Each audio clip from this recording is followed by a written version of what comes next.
your Jesus Christ born for you. Eat and remember the wounds that heal, the death that raised us.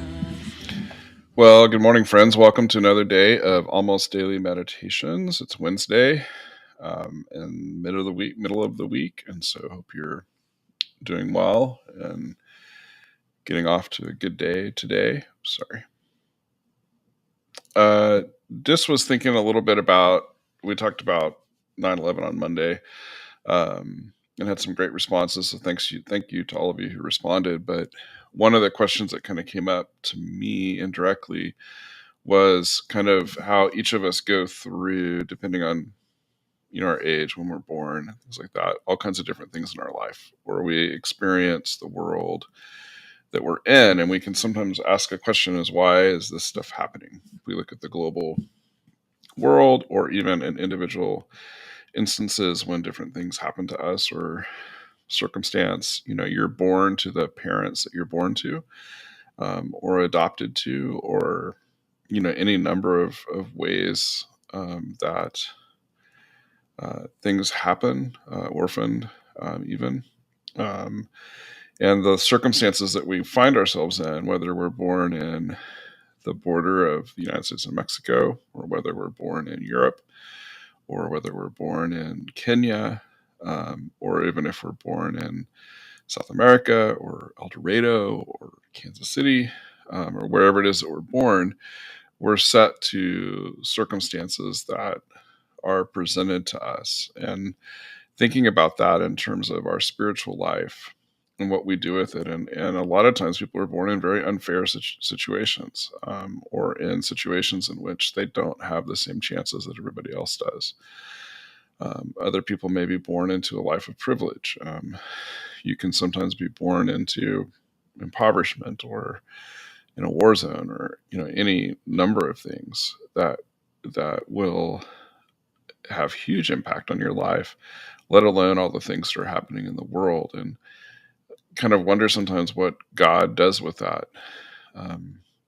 Some people used to quote something that's not actually in scriptures, that God will never give you more than you can handle. That's not really theologically correct. It's a way of sort of justifying when we're feeling bad and maybe lighter times or something like that. But there are often things that we just can't handle, and what you kind of do with that. And literature is always a place to draw inspiration, in terms of what we think about. And if you're a Lord of the Rings fan, there's a new series that's come out on Amazon Prime. And if you love that particular series and Tolkien's writing, it's always fun to do that. But this is a little bit older. This is from the Fellowship of the Ring.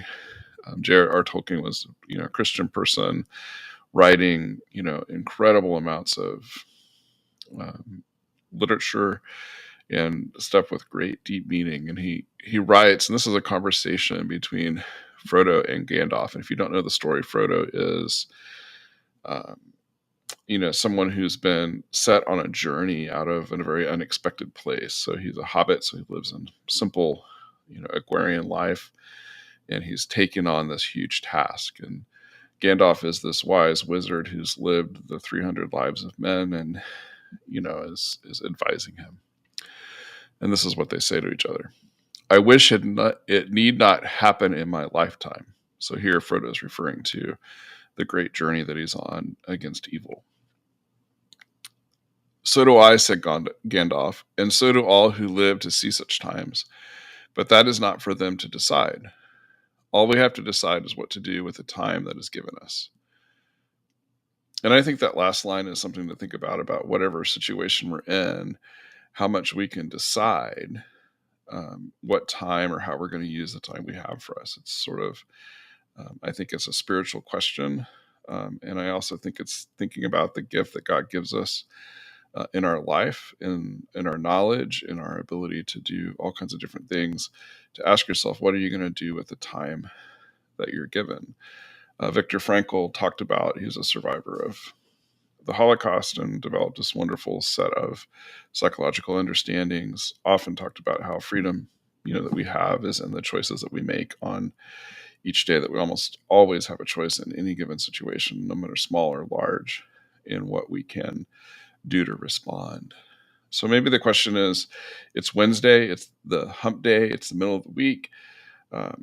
So what are some things that you're doing? How do you think about this? What do you think about using the time that you're given? How do you decide to use that, to make the most of it, to use the gifts that you've been given? If you have some time, write a comment. Love to hear from you. God bless. We'll see you tomorrow. The body of our Savior Jesus Christ torn for you. Eat and remember the wounds that heal, the death that brings us life, paid the price to make us one. So we share in this bread of life, and we drink of his sacrifice as a sign of the bonds of love around the table of the King.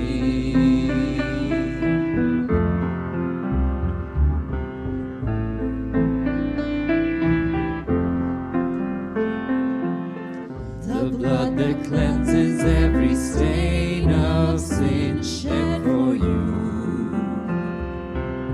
Drink and remember, he drained death's cup that all may enter in to receive the life of God. So we share in this bread of life, and we drink of his sacrifice as a sign of our bonds of grace around the table of the King.